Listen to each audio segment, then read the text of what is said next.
It's August 2024, and in this Olympic year, I've been riveted by gymnastics excellence.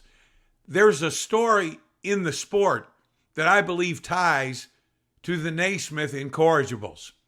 It didn't quite fit with the other birth of basketball stories from earlier episodes 1, 2, 3, but it fits as a standalone.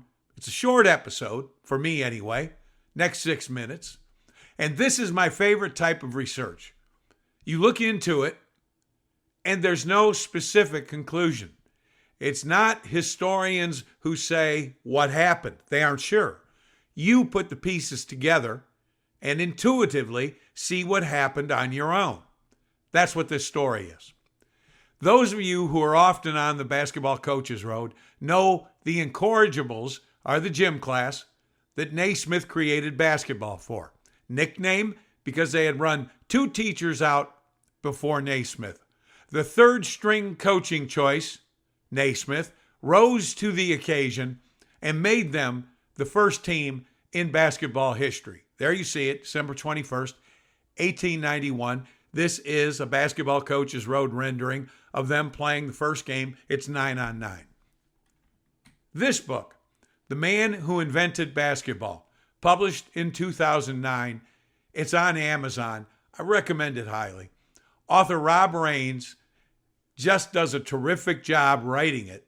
His co-author, Helen Carpenter, is the granddaughter of Naismith. She inherited hundreds of Naismith's documents since his death back in 1939. She lived until 2021. But she stored these documents in a box or a crate, a file, somewhere in the basement, the garage. Anyway, they sat around for a long time, and these documents were unknown to exist to others. Well, Rob Raines is a veteran writer out of St. Louis. He scours these documents, uncovers a treasure trove of information and details, the kind of minutia that I live for. For instance, on the bottom of page 33, he names the 2 teachers before Naismith. The first, Mr. A.T. Halstead, he was using military marching, which failed to hold a class's interest. The second teacher, Mr. Robert Clark, he's interesting.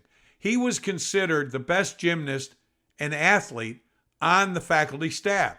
So Dr. Gulick, who you know, the Y director in charge of hiring and teaching positions, he assigned Mr. Clark the class as second instructor in.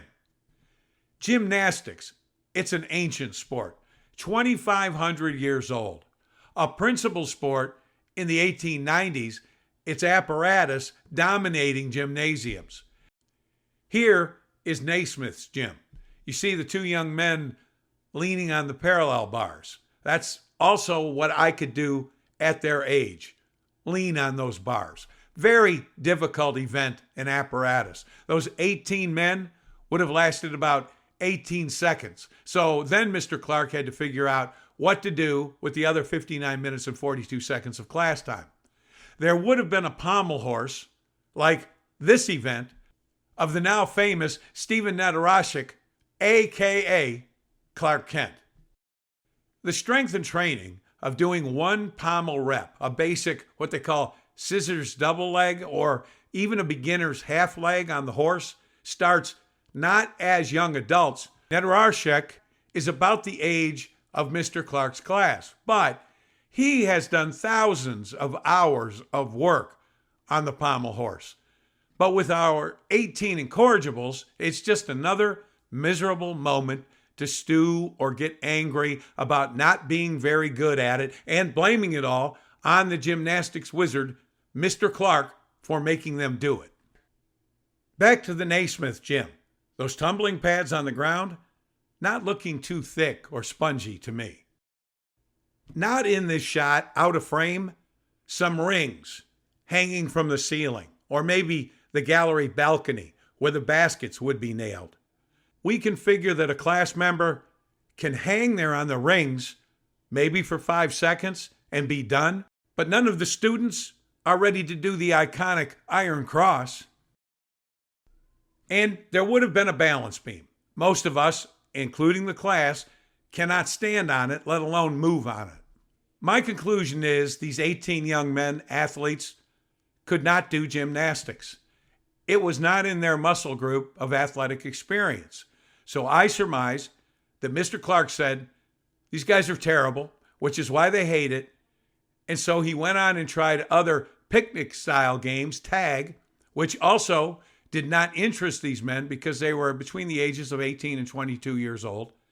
Some still playing for the football team or running track, playing baseball, some other sports. The Y does have a gymnastics team. Here it is, 1890. Probably a very good team. But this picture is the gymnastics team. It's not the class that Mr. Clark relinquishes to Naismith. Wanting to be successful during their workout, they reject gymnastics because these are the type of apparatus where the inexperienced can be more than uncomfortable, more like embarrassed. But as the philosophy of coaches goes, where a door slams shut, a window opens. Had Mr. Clark been a success with his gymnastics teachings, he would have stayed. He would have developed an even better gymnastics team than the Y had, and Naismith would never have been assigned the class, and there would be no basketball. Thus, I can say with confidence, using a term prevalent in the sport, the degree of difficulty of gymnastics contributed, I say led to, the birth of basketball. Next post coming soon. Please subscribe. It's free for you, and it really helps me. Any ideas you have, just leave a comment, or my Gmail is in the credits. This is The Coach's Road, where basketball coaches travel, along with passionate hoop enthusiasts. Don Burrows, over and out.